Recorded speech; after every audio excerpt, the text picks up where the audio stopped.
Xonani sukunat egalladi. Taranglik bilan o'tgan 5 daqiqadan so'ng Yusuf qaytib keldi. Nutq mutaxassis Nurga qaradi. Bir xo'rsinib qizchaning papkasini ochdi. Endi men sizlarga Soraning holatini ilmiy emas, oddiy tilda tushuntirib beray. Qizingiz juda aqlli. Unga aytilgan har bir narsani tushunyapti. Ammo unda tilda, fikrini ifoda qilishda, ma'lumot qabul qilishda aniq kechikish bor. Bu ham nutq buzilishining turlaridan biri. Xullas, qizingiz ham gapni tushunadi, lekin fikrini so'z bilan ifodalashda qiynaladi. Bu narsani uzoq muddat davolash kerak. Muntazam mashg'ulotlar, eshitish terapiyasi kerak. Ammo eng muhimi, Soraga hamma narsadan ko'ra ko'proq sizning mehringiz, shafqatingiz, tabassumingiz kerak. Ayni hozirgi holatida uni qo'llab-quvvatlashingiz Sora uchun hamma narsadan muhim. Boya aytganimdek, Nurxonim, hozir eng muhimi davo, muhabbat va sabr. Nurning chehrasi muzlab qolgan edi. U asabiy ovozda dedi: 3 yoshga kirdi. Shu paytgacha gapira boshlagan bo'lish kerak emasmi? Shifokor uning fikrini tasdiqlab boshini qimirlatdi. Albatta, bu yoshda oddiy bola kamida 100 ta, ba'zan 200 tagacha so'zni bilish kerak. Sora hamma gapni tushunyapti, lekin afsuski, birorta ham so'z aytmadi. O'rtaga yana sukunat cho'kdi. Nur o'zini kuchli ko'rsatishga urinib bosh irg'agan bo'ldi. Biroq yaltiragan ko'zlari haqiqiy tuyg'ularni yashirib turardi. U past ovozda shivirladi: "Demak, biz imo-ishora tilini o'rganishimiz kerakmi? Endi u hech qachon gapirmaydimi?" Shifokor javob berishga shoshilmadi. U Nurning ko'zlariga hamdardlik bilan tikildi. Har bir so'zini ehtiyotkorlik bilan tanladi. Shifokor sifatida emas, ona qalbidagi og'riqni his qiladigan inson sifatida yondashdi. Nihoyat u sokinlik bilan dedi: "Men umidni uzmayman, ammo Sora bilan hozir muloqot qilish kerak. Hozir shu bugun shu yoshida, 1 yildan keyin emas, davolanishdan keyin emas, imo-ishora tili taslim bo'lish emas, bu muhabbat vositasi, bog'lanish ko'prigi. Eshitish terapiyasini, nutq mashg'ulotlarini davom ettiramiz. Alloh xohlasa, Sora yaxshi bo'lib ketadi." Nur hammasini tushundi.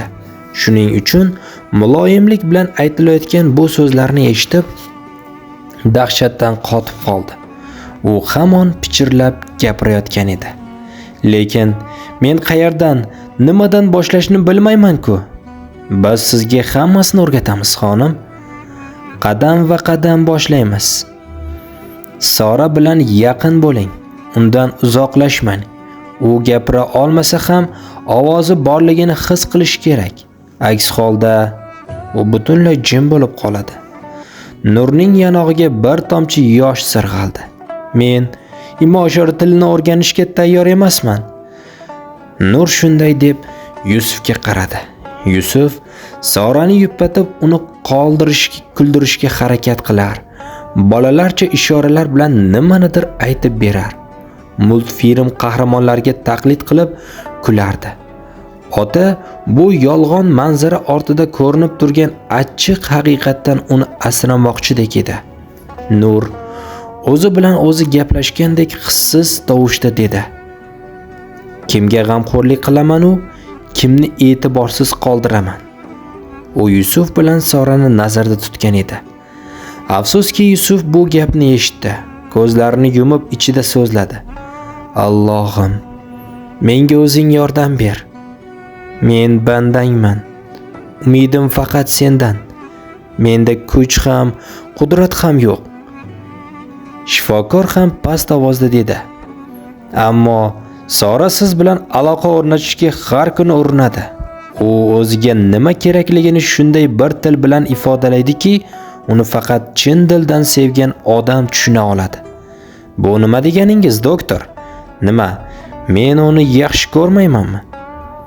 Men bunday demoqchi emasman, ammo Sora bu muhabbatni his qilish kerak. Shuni aytmoqchiman. Nur o'rnidan turdi. Shifokorga tilining uchida rahmat aytdi. Shifokor davolash rejasini muhokama qilishga qachon kerakligini yakuniy qarorini o'shanda aytishini ma'lum qildi. Avval Nur, keyin Sorani kutib Yusuf klinikadan chiqishdi.